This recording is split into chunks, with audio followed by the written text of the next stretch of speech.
Dignísimas autoridades carnavaleiras, tanto civis como militares e eclesiásticas, en activo, xubiladas e mesmo engrosando as filas do paro, ben queridas donas e cabaleiros. Din que as malas noticias nunca veñen soias. E coido que teñen moita razón en que tal cousa afirma, xa que despois de ver tanta farta de telediarios nos que só se fala de presuntos, que berra máis bonita, presuntos. Presunto en portugués chamanlle a xamón, digo, presuntos defraudadores, corruptos, mafiosos, blanqueadores e non de fachadas, en fin, amigos do alleo con nomes de tanta zona como Urgandarín, Bárcenas, Torres, Blanco, Pantoja, Julián Muñoz e moitos outros, cuxa lista sería interminable. Digo, de tantas e tan nefastas noticias, por riba chega a nova de que este ano tamén me toca presentar unha vez máis este magnífico festival das alpuxerradas do presente carnaval.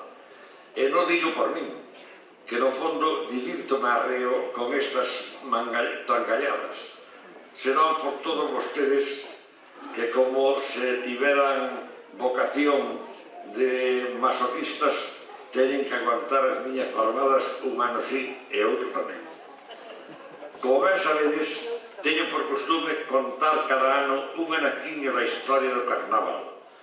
Nesta ocasión voume centrar nun feito pouco coñecido, a relación da Igrexa Católica cos carnavais.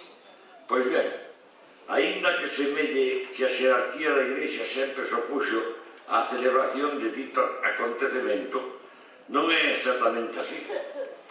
De todos é sabido que a Igrexa, a través dos séculos, foi adoptando as festas pagás como propias, pero trocándoles a denominación.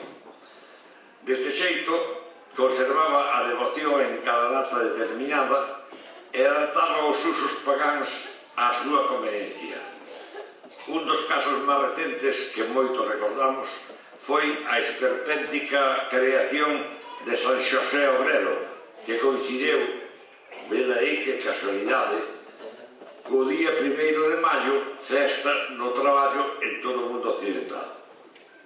Pois ben, de xeito semexante, a Igrexa adoptou as festas lupercais da antigua Roma, festas de moita parranda e desenfreo que daban comezo o día 15 de febreiro. A excusa ou pretexto que puxo a Curia Vaticana foi a proximidade da Santa Coresma, na que estaba prohibido o consumo de carne en todas as súas acepcións e a Iglesia, na súa magnanimidade, permitía prepararse para o día para a dita abstinencia, levando á práctica o exercicio de todas as inmolacións prohibidas a partir do mércoles de cinza. Parece ser que incluso algúns papas organizaron en Roma as festas das carnestolendas para a maior alegría dos cristianos romanos. Hai que ter en conta que carnestolendas significa literalmente as carnes que se van a prohibir. Bom, cambiando de tema e seguindo o guión dos anos anteriores, darei comenzo as actuacións cuns versiños da propia colleita, aínda que únicamente sirvan para dar máis realce ás actuacións dos participantes, que sen dúbida superarán con moito a calidade da miña propia actuación. Este ano quero meter unha pequena variante, por mor de resaltar a nosa pertenza a un país que pode presumir de contar ca riqueza de falar dúas linguas, sen menoscabo de ninguna delas. Coido que é unha maravilla ser a un tempo galego e español. E por iso, polo que decidín empregar ambos os dous idiomas utilizando dos ditos versiños a lingua castelá. Imos ao. Vamos de seguido, xa con os versiños en castelán. En el principio del mundo, Dios creó al ser humano y luego los alimentos para conservarlo sano. Espinacas, coliflores, verduras de toda clase, y así la mujer y el hombre pudieron alimentarse. Pero vino Satanás y creó un buen chocolate, luego el tocino, el chorizo, la panceta y similares, para que hombres y mujeres con rapidez engordasen. Y llegó el colesterol, cerveza y aperitivos para lograr que los hombres fueran más muertos que vivos. Dios creó el cateterismo, pues ya se encontraba harto de ver cómo los humanos se le morían de infarto. Satanás, en represalia, lleno de santa maldad, creó para todo el mundo la seguridad social. Y el divino, encabronado por las esperas del Sergas, dijo: esto se ha acabado. Y lleno de ira hipercrítica, creó la clase política con cuyo olor nauseabundo y con su falta de ética ha invadido medio mundo. En eso está.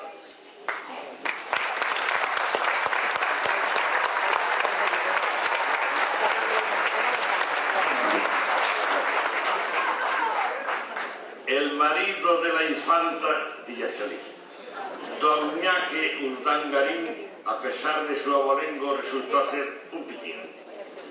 Con su cara de buenchito y su cuerpo escultural, acabó siendo pariente de la familia real. Y aprovechando el muy tuno su alto estatus social, en Valencia y Baleares y hasta en la ciudad condal, contando con el consenso de políticos fulleros, organizó sus empresas para ayudar a los pobres. ¿Y quién más pobre que yo?, razonó el urdangarín. Voy a quedarme el dinero desde el principio hasta el fin.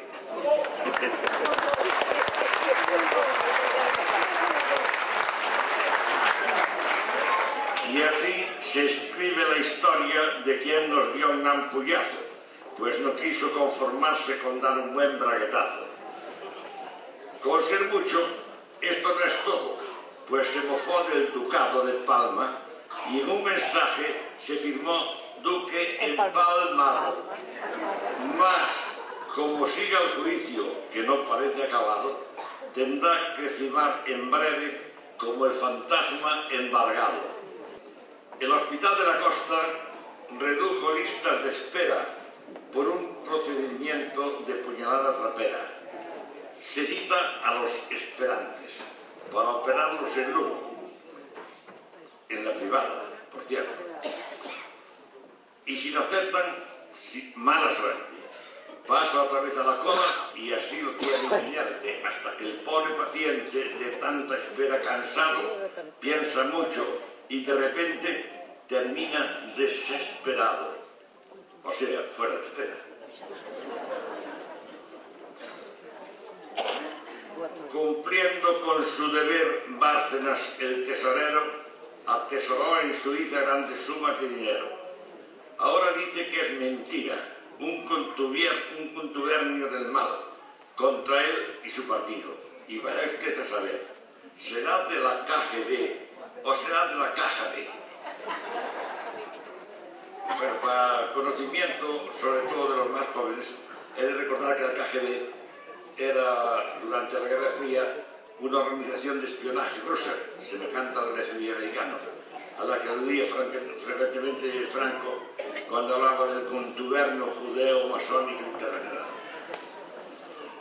Edita todo esto, declara aberto o certame da Puxerrada 2013, no que poderemos escoitar, admirar e aplaudir os mellores soldados da Bislana. Benvido.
esa é a ventaxa de ter unha charanga en xerde de viveiro da canteira que o fan de maravilla. Eu cada vez que o xoio estou máis arraiado.